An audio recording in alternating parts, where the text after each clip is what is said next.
Steed, India's first chainless bicycles. No chain, no pain and no stain. It's all gain. மலைக்காடுகளில் அந்நிய மரங்களை அகற்ற தொடர்ந்து வலியுறுத்தும் நீதிமன்றம். முன்மாதிரி திட்டத்தை செயல்படுத்தி மதிகேட்டான் சோலைக்கு நிகராக சோலை காடுகளை உருவாக்கியுள்ள கொடைக்கானல்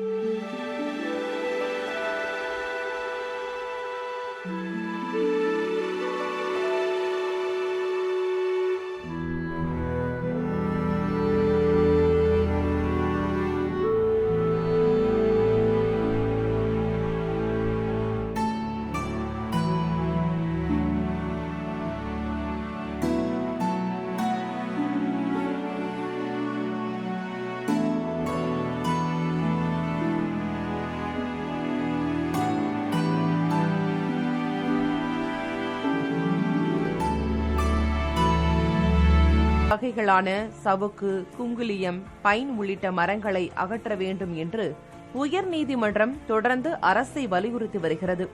அண்மையில் வீரியமாக எழுந்துள்ள இக்கோரிக்கைக்கு முன்னரே 7 ஆண்டுகளுக்கு முன்பு கொடைக்கானல் வனத்துறை பேரிஜம் வனப்பகுதிக்குள் சுமார் 50 ஹெக்டேர் பரப்பளவில் அந்நிய சவுக்கு மரங்களை அகற்றி சோலை மரங்களை பல நூற்றுக்கணக்கில் நடவு செய்தது. அம்மரங்கள் தற்பொழுது மதிக்கட்டான் சோலைக்கு நிகராக செழித்து வளர்ந்து சோலை காடுகளாக மாறியுள்ளது.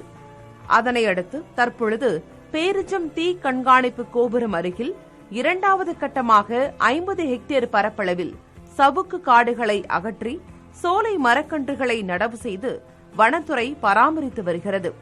இப்பகுதிகளும் 7 ஆண்டுகளில் சோலை காடுகளாக மாறும் என்றும் இதனைத் தொடர்ந்து பேரிஜம் வனப்பகுதி முழுவதும் அந்நிய மரங்களை அகற்றி சோலை காடுகள் உருவாக்கப்படும் என்றும் வனத்துறையினர் தெரிவிக்கின்றனர். இப்பணியை 50 ஆண்டுகள் தொடர்ந்து செய்து வந்தால் மலைப்பகுதிகளில் உள்ள அந்நிய மரங்கள் அனைத்தும் அகற்றப்பட்டு பல்லுயிர் சூழலுக்கு உகந்த சோலை காடுகள் உருவாகும் என்பதில் மாற்று கருத்து இல்லை. புதிய தலைமுறைக்காக கொடைக்கானல் செய்தியாளர் மகேஷ் ராஜா. Steed, India's first chainless bicycles. No chain, no pain and no stain. It's all gain.